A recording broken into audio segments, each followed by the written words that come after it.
բայց մի րոպե, եթե մենք մարդու թոշակը ամիսը 10,000 դրամով բարձրացնենք, ինքը իր առողջապահական խնդիրները կարողանալու է շատ թե քիչ պատշաճ ձևով լուծի։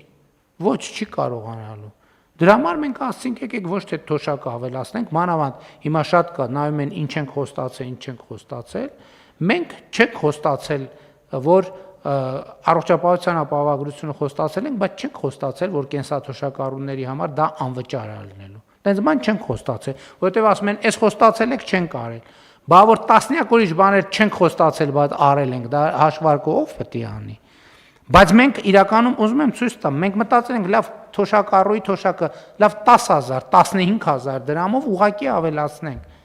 Ինքը իր առողջապահության խնդիրը կարողանալու է լուծել։ Ոչ, բա ինչ անենք։ Բա ինչ անենք, մեր խնդիրն է նա, որ 10,000 դրամ գրենք, ասենք ստեսություն, մենք խնդիրը լուծեցինք։ Մենք դրա համար առողջապահության ապահովագրության համակարգը ներդրեցինք, ճիշտ է հիմա 65-ից պլյուս թոշակառուներին,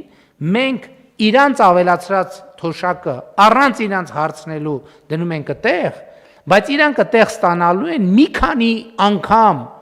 ավել արժեցող ծառայություններ, որոնց կարիքը իրանք իհարկե կունենան, Աստված տա չունենան։